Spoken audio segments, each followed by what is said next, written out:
Oh,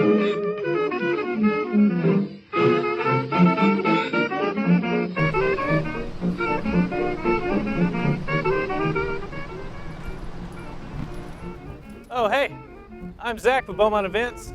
Welcome back to our series covering the history of the Jefferson Theatre.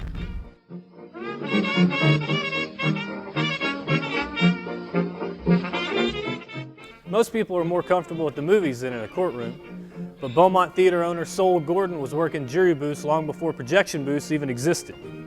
And he was planning on using his law school degree to go up against the General Film Company.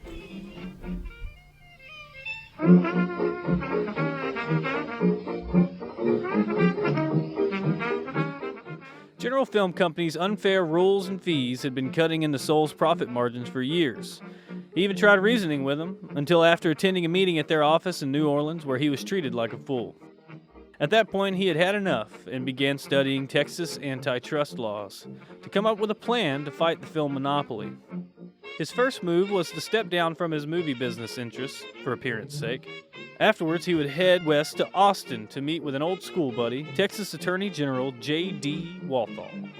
Walthall agreed that this was indeed a solid antitrust case, as well as a violation of Texas permit laws, and thought the company should be dismantled. Sol was appointed special prosecutor alongside Jefferson County Attorney Marvin Scurlock, and they would begin to file a petition in Beaumont, as well as appoint a receiver for all General Film assets in Texas. Wouldn't you know that as this was happening, a New York theater owner was in the midst of suing the Edison Trust under the Sherman Antitrust Act. His name was William Fox, founder of Fox Film Corporation, which would go on to become 20th Century Fox years later. Gordon caught wind of this and borrowed some money to visit New York and watch the proceedings.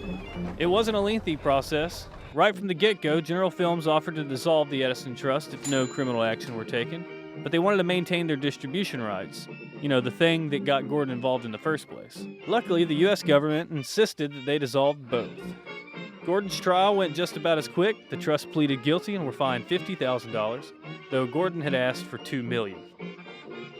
These landmark decisions threw open the floodgates for the creation of new movie companies that still exist today, such as Universal Films. It also allowed for the creation of Jefferson Amusement Company.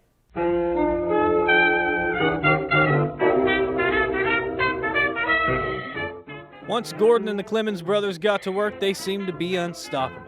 They took over Tivoli Theater, built by Forrest Goodhue, founder of the Goodhue Building, which still stands downtown, as well as the Crystal Theater on Pan and Pearl.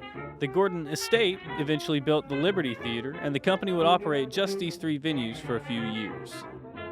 In the year 1924, after taking over the lease for the Kyle Opera House and purchasing the Palace Theater, they held control over every motion picture house and the only vaudeville theater in town. But they weren't stopping there. 1925 would mark the beginning of their expansion beyond the city of Beaumont when they brought the Strand Theater in Orange, as well as 7 theaters in Port Arthur. Gordon and the Clemens brothers were pretty forward-thinking, and they knew that their theater expansions would eventually put them in the crosshairs of a much larger entity, Sanger Amusement Company, out of New Orleans. Launched from a drugstore in the French Quarter, Sanger Amusement Company was operating over 80 theaters in the southern states at this point, and had the reputation and financial backing to take over whole regions. So the boys at Jefferson Amusement Company decided to approach Sanger with an offer to work together and combine their efforts instead of fighting tooth and nail for patrons.